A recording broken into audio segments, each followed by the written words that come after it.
milenarias que daban también de las culturas ancestrales, y ahí empecé también a descubrir el tema que tiene que ver con la química cerebral y tiene que ver también con los estados elevados o alterados de conciencia.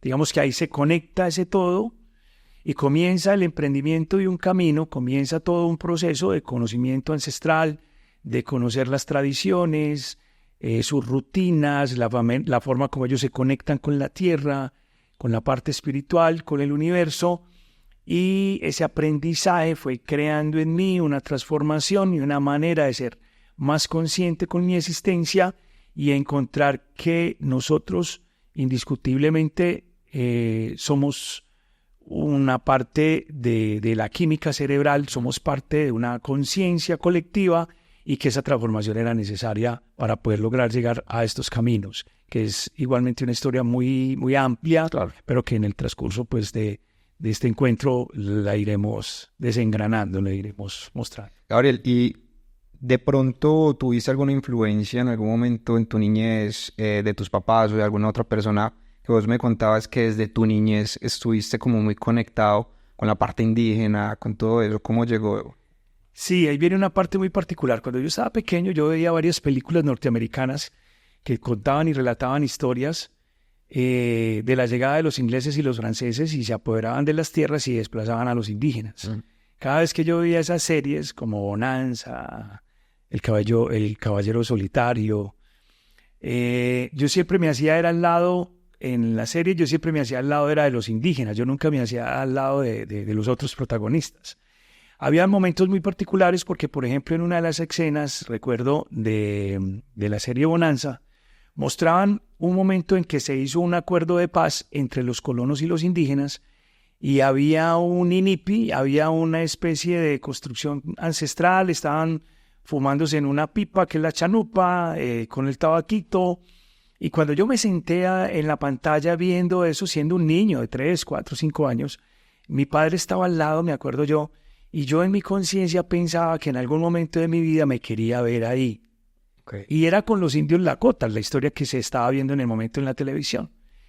Pues fuera de esa experiencia y de esa vivencia, también cuando salía a jugar con mis amiguitos, ellos acostumbraban a jugar a ser pues, pistoleros y yo siempre jugaba a ser indio. Entonces yo ponía la pluma, hacía los arcos, construía las chozas y siempre estaba en relación con la ancestralidad. Okay. También esa relación con la naturaleza, porque he vivido toda la vida en medio de la naturaleza y se fue creando, se fue consolidando esa relación de conexión con la parte ancestral.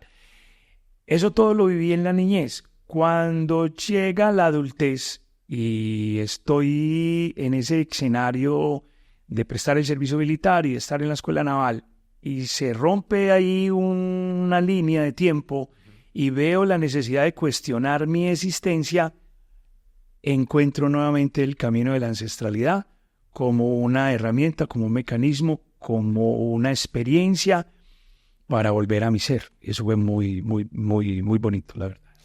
Brutalísimo. ¿Y cómo, o sea, qué fue lo que te enamoró de la ancestralidad? ¿Por qué para vos es especial ese indígena o esa ancestralidad o ese conocimiento?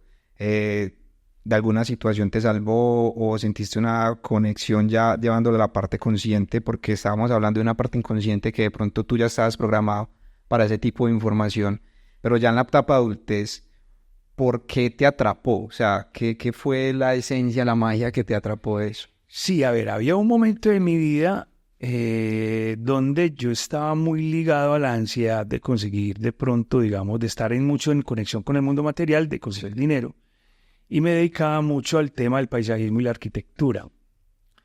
Y hubo, digamos, muchísima carga de trabajo, muchísima carga de iniciativas. También hubo momentos muy difíciles porque, digamos que a nivel de trabajo y economía hubo una crisis. Y cuando se presenta esa crisis, a mí me llega la información de que una de las herramientas con las cuales yo podía solucionar esa situación difícil que estaba pasando era a través de la medicina de la ayahuasca. Okay. Y tuve la experiencia de ir a una montaña, que es el Cerro Quitasol. Había venido un taita, un gran chamán del Putumayo, ¿sí?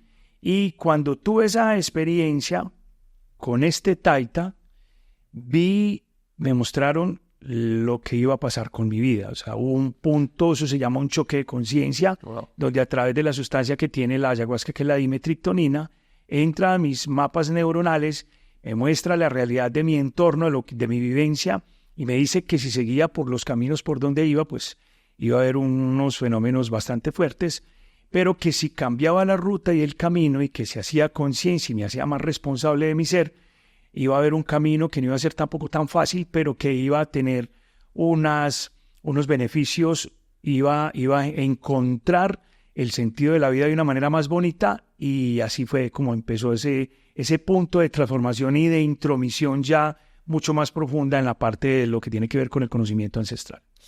Brutal. De hecho, nosotros dos nos conocimos prácticamente por una experiencia de esas, o gracias a una persona que compartía la experiencia. Y mi primera vez con ayahuasca fue contigo también, que fue con el Taita Querubín. Sí. Me acuerdo mucho. Fue una noche pues bien especial. Y yo quería saber también, una persona, digámoslo, de afuera que nos está escuchando, que de pronto no tiene esa información ancestral de particularmente la ayahuasca, de una forma sana, ¿cómo podría acercarse cortamente como a eso? A ver, aquí hay un tema bien interesante, y es lo siguiente.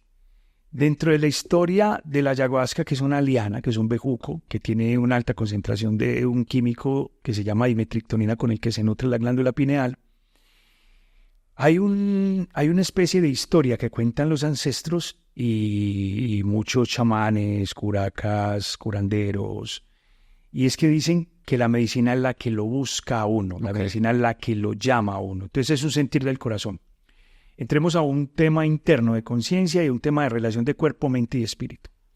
Es muy interesante estar muy atentos, porque cuando alguien se siente en riesgo o siente la necesidad de hacer un proceso de transformación interno, es indiscutible que se va a sentir llamado por la medicina. Es indiscutible que va a encontrar una correlación en el camino y en su dinámica de vida, porque la información le llega. La información le llega y él se siente en disposición de poder vivir la experiencia. Ahí hay un tema que tiene que ver con la intuición. Si me preguntas eso, yo te podría decir que va a haber un momento en la intuición del ser que le va a permitir conectarse con la medicina, y en ese momento la persona se debe de preparar, porque el acceso a las medicinas ancestrales requiere de tener una preparación para poder llegar a ella. Cuando yo llegué a la medicina de la ayahuasca, primero llegué por medio de una experiencia vivencial en la cual yo fui convocado a formar parte de un proyecto de investigación de las ingestas del que ya había hablado anteriormente, donde unos neurocientíficos de la Universidad de Antioquia me habían convocado y me habían invitado a participar de una experiencia de ese nivel.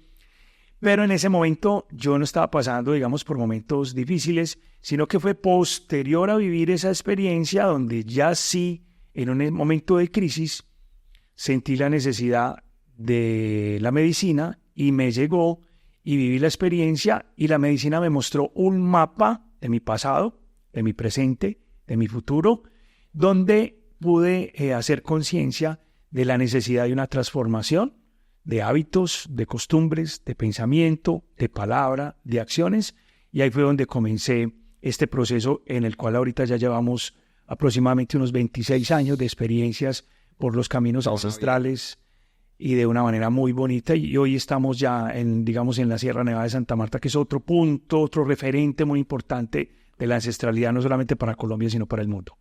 Gabriel, ¿y en estos estudios que hiciste con la Universidad de Antioquia, o pues como, digámoslo, vos ingerías esa medicina o ese químico?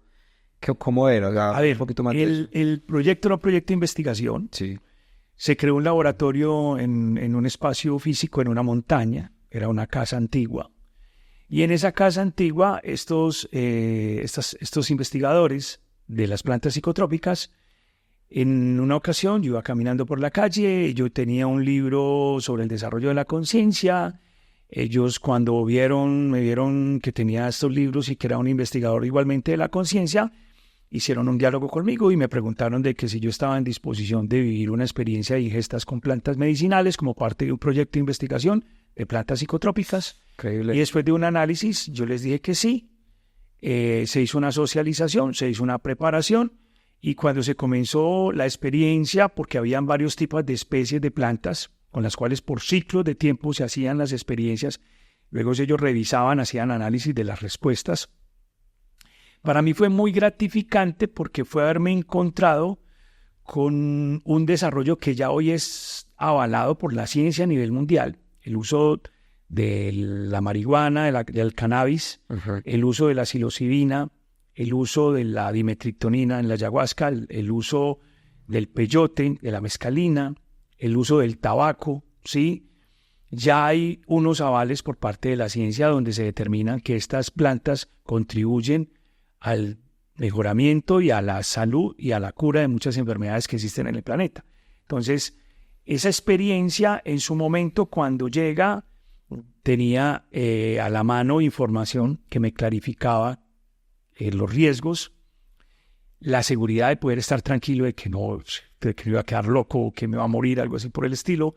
Y fue quizás la puerta para lograr llegar hasta hoy, trabajar en temas que se relacionan con las medicinas, porque yo trabajo con temas de medicinas ancestrales, trabajo con caminos iniciáticos que están relacionados con el desarrollo del ser, en búsqueda de crear un mejor ser humano.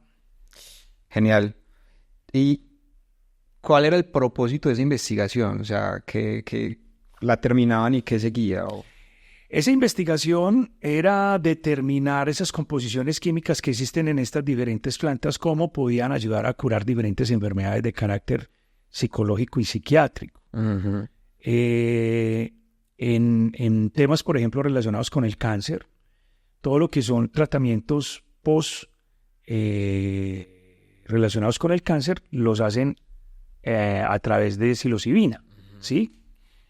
Y en las experiencias que yo he tenido, he visto personas que se han curado del cáncer, del SIDA y de muchas otras enfermedades a través del uso de la medicina del peyote y la ayahuasca.